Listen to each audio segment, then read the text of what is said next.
and welcome. Welcome to the 53rd lecture on Paris Agreement. We are continuing this week, that means the 11th week, with respect to our discussion on global climate governance. So, let us understand the Paris Agreement, which happened in COP26 in 2015. Details about the mechanism, the structure, and the pros and cons of this agreement in terms of taking the 1.5 and 2 degree temperature, arrest of temperature by 1.5 and 2 degree rise to a practical level. So, let us see the concepts. We are going to discuss about these concepts. So, first is the introduction and the long term goals. We will discuss about the ratchet mechanism, ratchet mechanism, and also the NDC cycle timeline, the nationally determined contributions, how much timelines, what is the cycle and the timelines. We will discuss about the Kyoto Protocol, and also we will compare and contrast with Kyoto Protocol as far as this Paris Agreement is concerned, and try to see what are the key structural differences or deviations. We will talk about the global temperature trends and future warming projections, emission gap, current trajectory versus 1.5 degree centigrade pathways. So, let us see what is the trend since the COP26 or since the Paris Agreement have came into action, but still we will see that what is the current trajectory as far as the temperature rise curve is concerned, and where we stand as far as this 1.5 degree centigrade pathway is concerned. And towards the end we will discuss about where we as a nation and India, where India stands as far as the Paris Agreement is concerned, and what is our NDC, that means nationally determined contribution commitments, and how do we perform or how are we performing. Coming to Paris Agreement, it is the first ever universal legally binding global climate change agreement under UNFCCC that was adopted in COP21 in December 2015. It was adopted by 196 parties and entered into force in 2016. It is a landmark in the multilateral climate change process because for the first time a binding agreement brings all nations, particularly all 196 nations, together to combat climate change and adapt to its effects. To achieve this, agreement aims at achieving this long term temperature goal. We say that we will arrest by 2 degree temperature rise, and we will try to arrest it by 1.5 degree temperature rise. So, these are the temperature goals have been set, and countries aim to reach global peaking of these greenhouse gas emissions as soon as possible to achieve a climate neutral world by mid century. Article 2 sets the temperature goal to hold the increase in global average temperature to well below 2 degrees centigrade above the pre-industrial level, and to pursue efforts to limit the increase to 1.5 degrees centigrade. So, look at this 1, 2, 3 in terms of depiction. The first one talks about the limiting the average global temperature increase up to 2 degree. That means by by 2 degree, or we say less than 2 degree centigrade, to achieve net zero emission by mid century. That was the commitment and discussion and the agreement.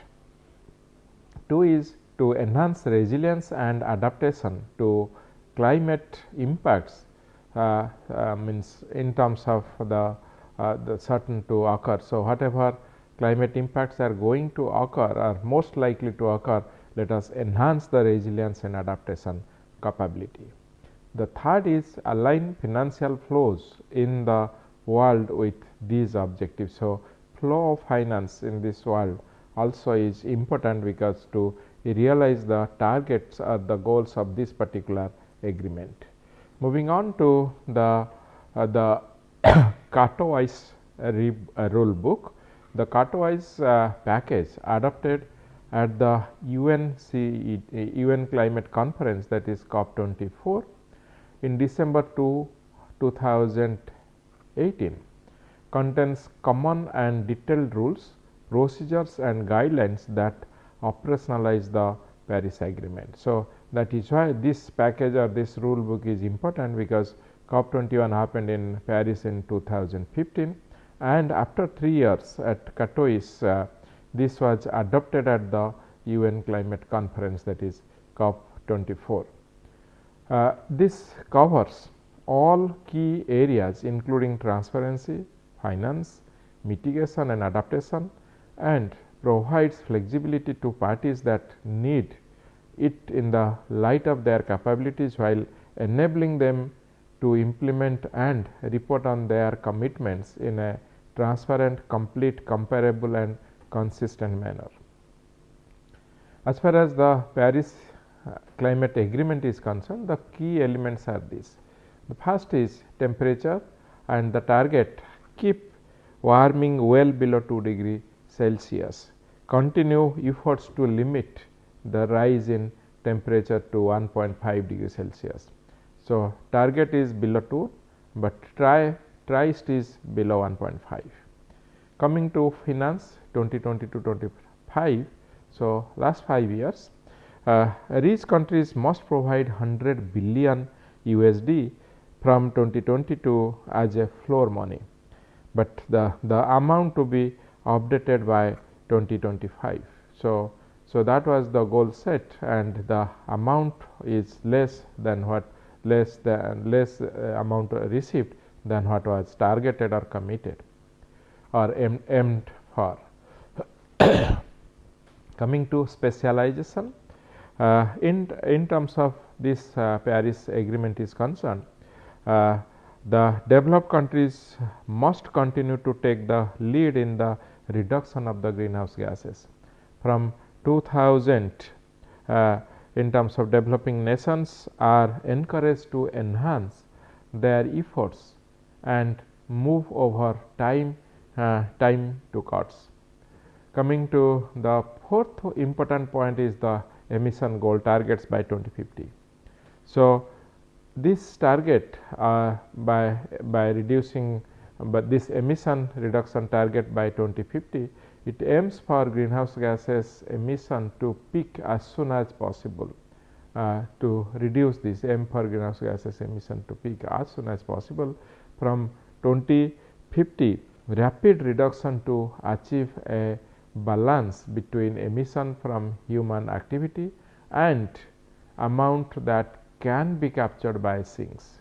So, that means 2050 up till 2050 it is bound to rise, but then after it should fall. There should be rapid reduction, so that the balance in terms of emission and human activity and the amount that can be captured by the sinks. The fifth one is burden sharing between the developed and the underdeveloped and the island nations. So, developed countries must provide financial resources to help the developing countries who will utilize this fund towards adaptation and mitigation, and other countries are invited to provide and support on voluntary basis. That is a kind of burden sharing. And review mechanism 2025, a review every 5 years. First mandatory world period was 2025, which is just over, and each review will show an improvement compared with the previous period. So, this is what we discussed in our last class, that is lecture 2 of 11th week, that in Kyoto Protocol the target was to reduce the emission by 5.2% in comparison to 1990 base year. But then after this 2025, we discussed that during the 2013 to 2025 period, we discussed that we will reduce it to by 18% in comparing the baseline year of 1990 level. So, that is what we say that each review will show an improvement compared with the previous period. But as we discussed yesterday, discussed in our last class, that that only 15% of the emitters have signed this treaty or agreed to this. So, 85% who are the larger emitters, they have not agreed upon. So, that is the other side. And the seventh one is the climate related losses. So, vulnerable countries have own recognition of the need for averting, minimizing and addressing losses suffered due to climate change. So, that is important as far as the climate related losses is concerned. So, the Kyoto Protocol enables the parties to progressively enhance their contributions to tackle the climate change in order to meet the agreement's long term goals. Moving on to the timeline set. As far as the ratchet mechanism is concerned, you see the timeline how countries plan to raise the ambition. This has been taken from a web page given by Carbon Brief. So, timeline how countries plan to raise the ambition of their climate change. If you see the Paris ratchet mechanism is designed to steadily increase ambition over time, is ensuring that the world reaches the net zero target in the second half of the century. That means during 2052 to 100, the world must reach the net zero target and keeps temperature rise well below 2 degrees centigrade. That is what is the ratchet mechanism. Now, you see in 2015 climate plan submitted, the countries came out with their national pledge in terms of NDC, nationally determined contributions. Some cover the period up to 2015, some up to 2030. So, the different countries have different target. We will see towards end. India has a target of 2072 to meet or to achieve the net zero goal target. So, then second towards in 2018 the facilitative dialogue have come up and to tackle stock of collective efforts of countries in relation to the long term goal of the agreement and to inform the preparation of the next round of pledge. By 2020, you see the third phase, the third target of the intermediary review. If you see, countries with 2025 targets communicate their second round of climate pledge, while countries with 2030 target communicate or update their pledge. That was discussed as far as the ratchet mechanism by 2020. By 2023, the global stocktake on mitigation and adaptation and also finance was agreed upon in the under the ratchet mechanism. By 2025, countries submit their third round of climate pledge, and by 2028 the second stocktake will be taken. So, this is what is framed under the ratchet mechanism as far as the timeline of Paris Agreement is concerned. Now, let us look at how the Paris Agreement differs from that of Kyoto Protocol. Friends, as we know that the Kyoto Protocol, unlike the Kyoto Protocol which imposed binding targets only on developed, that means Annex 1 countries, the Paris Agreement is universal. Every country, regardless of their development status, must participate and submit their NDC, nationally determined contribution. That is the major difference. In Kyoto, we said that you will reduce, this country will reduce by this amount, the other country will reduce by that amount. So, instead in Paris Agreement, it is a more of a globalization approach that we all cumulatively need to achieve net zero emission. So, Paris Agreement signed in November 2016, new commitments are due every year. It is not legally binding commitment to reduce emission and increase accountability, and overall goal to limit global temperature to 1.5 degrees Celsius above pre-industrial level is mentioned under the the Paris Agreement. So, under Paris Agreement we ask this agreement asks all nations to reduce emissions, and new sets of targets are set declared after 5 years. Those are now due in those were due in 2020, 2025, then next 5-year target is 2030. So, that is the main difference as far as the Kyoto Protocol is concerned.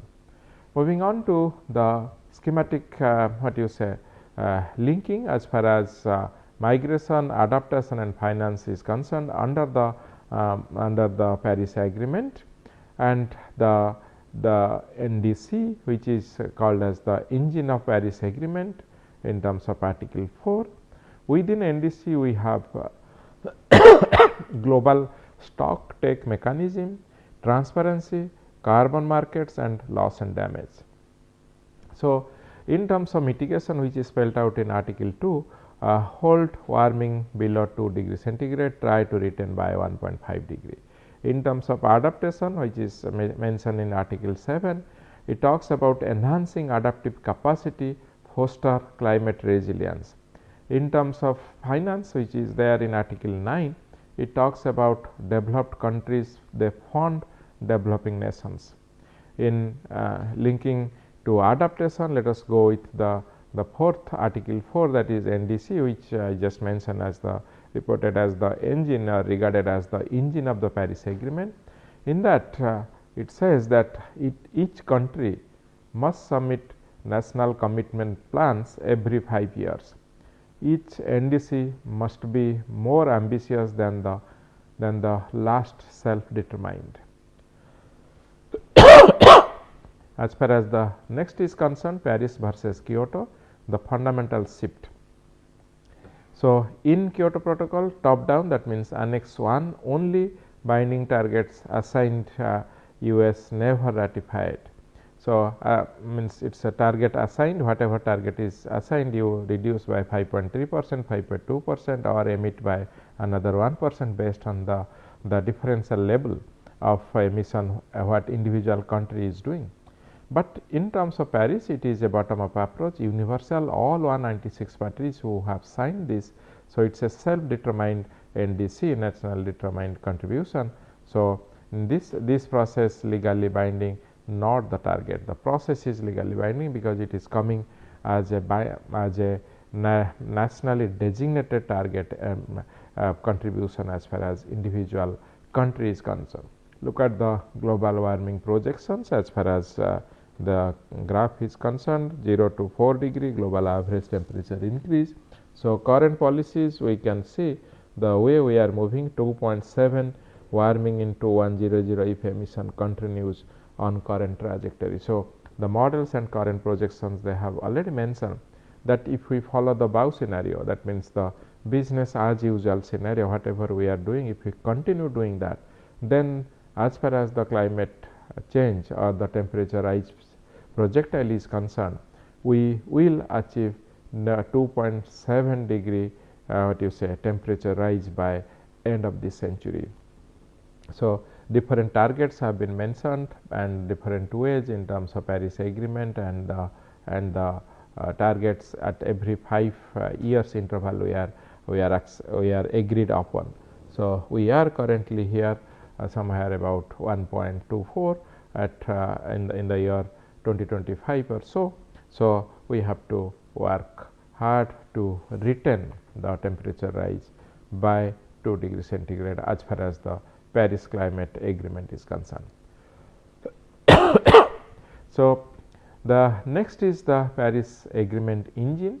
You can see the 2015, 28 and then the first stock take 22-21 and the second one at national determined contribution 2025 and the ambition there is the gap in terms of this ambition. So, 3 principles governs the NDC. Here in terms of NDC we know that since 2020 countries have submitted or they are still submitting their national climate action plans under the NDC framework, nationally determined contribution framework. India also have done so. So, every country have submitted So, three principles govern the NDC. The first is progression. Each successive NDC must be more ambitious, that means, than the previous. As I said, Kyoto Protocol says that 5.2% reduction in comparison to 1990 level. Now, this NDC, we are saying that every successive year, like by 2013 to 2020 target says that we should reduce it by 18% in comparison to the emission level of 1990. So, each successive year we should push it more and more. So, that is we say that progression. So, successive NDC must be ambitious than the previous one. Second, highest possible ambition. Each must reflect the maximum country can do given its circumstances. So, any country should do as much as possible. So, more ambitious. And then the third is common but differentiated responsibility. Developed countries are expected to lead, while developing countries' ambition is linked to international support. So, next moving on to a few articles. The Article 6 under Paris Agreement talks about the international carbon market by allowing countries to trade emission reduction while ensuring transparency and avoiding double counting. So, you see Article 6.2 cooperative approaches, a kind of decentralized marketing. Article 6.4 talks about centralized UN carbon market. Article 6.8 talks about non-market approaches.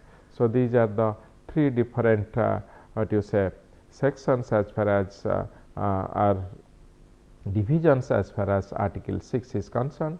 And let us move on to the impact. As far as the impact of Paris Agreement is concerned, so where we stand. So, this is the graph here talks about a comparison of policies and action projections from October 2015, when we discussed about the Paris Agreement in COP21, and the global update to our projections. This projection has been mentioned here. So, 2010, 2015 where we are. So, with respect to 1.5 degree centigrade rise, and if we achieve that target, where we will be by end of the century, and if we go with the policies and action 2025 based on the 2025 update, we will achieve 2.6 degree temperature rise by end of the century, and mostly after 2030 there will be a reduction in temperature rise.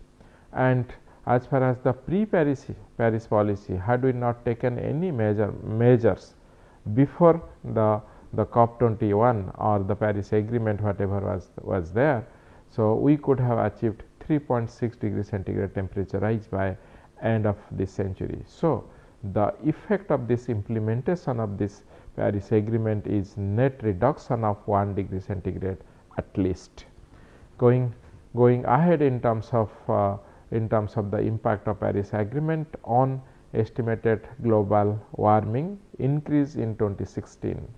You see the impact of the Paris Agreement changes to the estimated global temperature increase in 2050, 2100. Look at the diagram. In the same way we have tried to put it 2009 onwards till 2025 and 2025 and beyond. So, the pledge and target with various range, policies and action, they have been shown in different gray wash and little bluish wash zone. And you can see in the middle we have the curve, which is almost a kind of average or the mean in terms of the pledges and targets and the policies of action are concerned. Now, from 2022 to 2025, there are two curves. One talks about the effect of long term targets, another talks about the additional net zero announcement. So, due to additional net zero announcement, there could be a reduction of 0.3 degree centigrade, and due to long term targets or there could be reduction of another 0.4 degree centigrade. So, the impact of Paris Agreement is actually bearing fruit. There are reduction. So, as we already discussed in the previous slide, that effect of implementation is reduction at least by 1 degree centigrade, and another 0.4 and 0.3 degree centigrade reduction can still be targeted if we go on incorporating the long term targets and additional net zero announcements. So, effect of Paris NDC targets only 0.9 degree reduction, and effect of Paris pledge and target may go up to, may take us with a reduction of 1.3 degree centigrade. So, Paris agreement is actually demonstrating that that impact is being realized. In terms of the current trajectory versus the 1.5 degree pathways, look at this. So, as we mentioned, the target gap between 26 to 31 in the 31 gigatons of CO2 equivalent, and implementation gap can go up to 31 to 37 gigatons of CO2 equivalent. So, the gap between countries target including NDCs and long term targets, and the 1.5 degree pathways is widening rather than closing.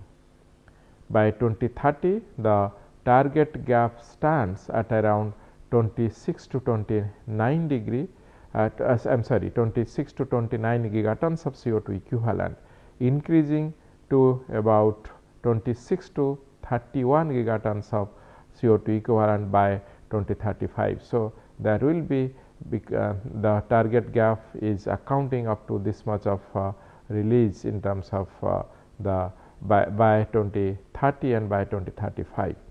So, emissions in 2035 still 125 to 150% higher than the required level. Whatever we need, it is still 125 to 150% higher. So, current trajectory leads to more than what you say 2.6 degree warming, or approximately 2.6 or 2.7 degree warming by 2100. If we follow this path means the current rate of pledge and target, the current policy and action, and with this we will achieve 2.6 degree to 2.7 degree temperature rise by end of this century. So, current NDC project emissions at, so currently this nationally determined commitments, they project the emission of 53 to 57 gigatons of CO2 equivalent by the end of this decade, that is 2030, and by mid of next decade, by 2035, there could be the emission to the tune of 48 to 52 gigatons of CO2. So, to realize the 1.5 degree pathway requires 27 gigatons, only 27 gigatons release by end of, or by 2030, by end of this decade, and still less, that means 21 gigatons of CO2 by end of 2035. And coming next is our pledge. As far as India is concerned, it has most consequence. India is one of the Paris Agreement's most determined or consequential participant.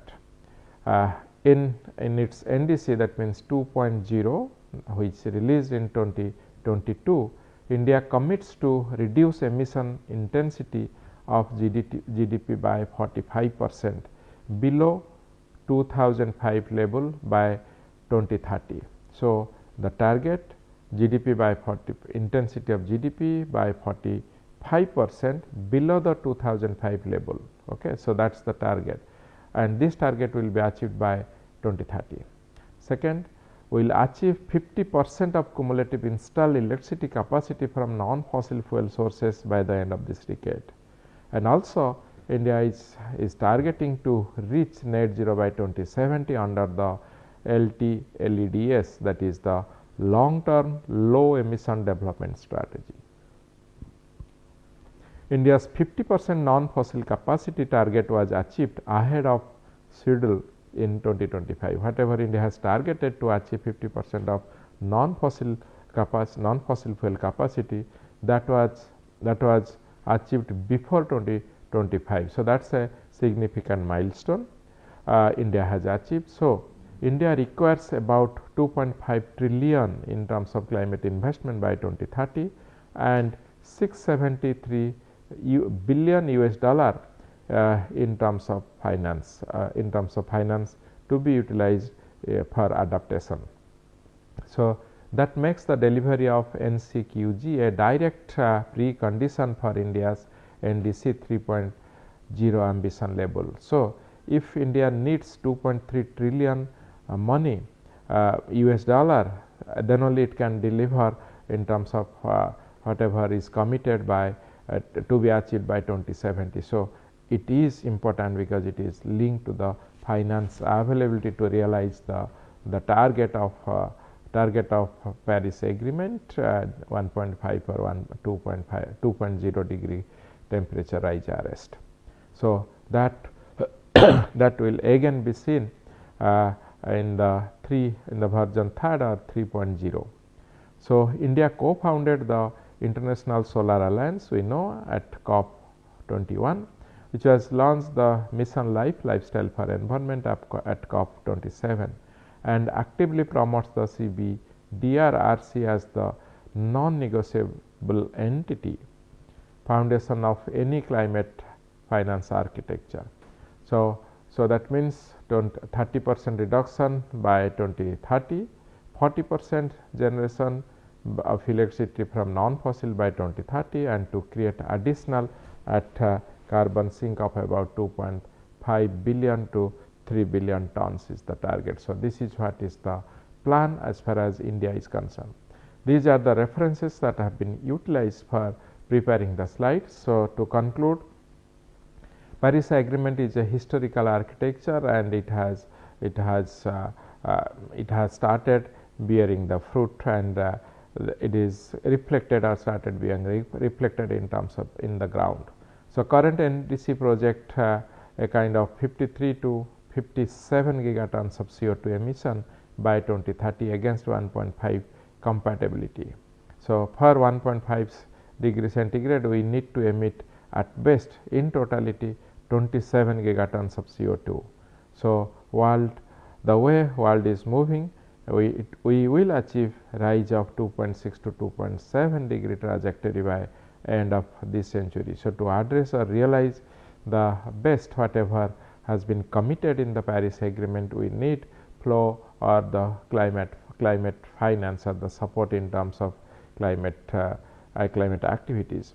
So, the target is to bring down to 1.5 degree. Bow scenario will take us to 2.6 degree. With and without Paris Agreement, we have already started realizing a kind of temperature rise of variation to the tune of 0.9 to 1 degree centigrade. So, the message is clear. There is clear cut signal, there is positive vibe, there is positive indications, but fund or climate finance is the key to realize the target of arresting the temperature rise up to 1.5 or 2 degree centigrade. Thank you very much.